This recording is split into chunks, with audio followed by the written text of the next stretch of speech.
মানবদেহের অজানা কিছু রহস্য।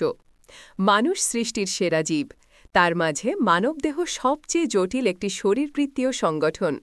তবে চিকিৎসাবিজ্ঞান মানুষের শরীরের বিষয়ে অনেক তথ্য পেলেও কিছু কিছু ক্ষেত্রে এখনও মানবদেহে অজানা রহস্য ঘেরা।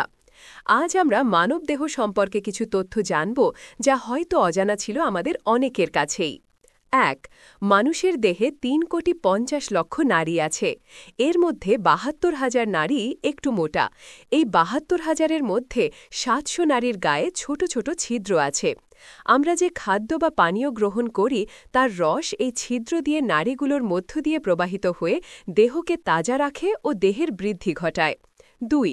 প্রতিদিন বিভিন্ন কারণে মানুষের দেহের কোষ নষ্ট হয়ে যায়, তবে সেগুলি আবার তৈরি হয়েও যায়। কিন্তু মাথার বা মস্তিষ্ক কোষ একবার নষ্ট হলে সেটা আর পূরণ হয় না। ৩৫ বছর বয়সের পর প্রতিদিন মানুষের প্রায় ১,০০০ মস্তিষ্ক কোষ নষ্ট হয়ে যায়।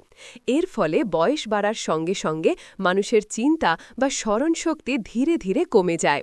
তবে এর জন্য ভয়ের কোনো কারণ নেই। মানুষের মাথার কোষের সংখ্যা প্রায় ১০,০০০ কোটির মতো।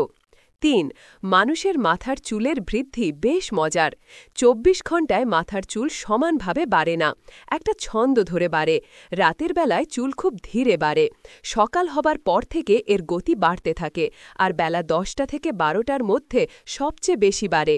দুপুরের দিকে চুল বাড়ার গতি কমে আসে, কিন্তু বিকাল ৪টে থেকে ৬টার মধ্যে আবার বাড়তে শুরু করে। আবার সন্ধ্যার পর এর গতি কমতে থাকে। ৪. মানুষের হৃৎপিণ্ড কিন্তু খুবই কার্যকর। প্রতি মিনিটে এটি ৫-৬ মিটার রক্ত পাম্প করে দেহের বিভিন্ন স্থানে পাঠিয়ে দেয়। অর্থাৎ প্রতিদিন এই যন্ত্রটি আমাদের দেহে প্রায় ৮,০০০ মিটার রক্ত পাম্প করে। গ্রন্থনা: অধ্যক্ষ মহসিন আলী আঙ্গুর, সম্পাদক ও প্রকাশক মুজিবনগর খবর.com, মেহেরপুর। ৫. আমাদের কিডনির মধ্যে প্রতিদিন ১৮০ লিটার জলীয় পদার্থ প্রবেশ করে। সেটা থেকে শতকরা ৯৯ পানি পরিশোধিত হয়ে আবার মানুষের দেহে ব্যবহৃত হয়, আর মাত্র ১ পানি প্রস্রাবের আকারে বের হয়ে যায়। মানুষের শরীরে কিডনির প্রয়োজন এ থেকেই বোঝা যায়। ৬. আমাদের চোখের ওপর ভ্রুতে ৫০০টি লোম আছে। ৭. আমাদের দেহের রক্তে একটি সমুদ্রের সমপরিমাণ লবণ রয়েছে।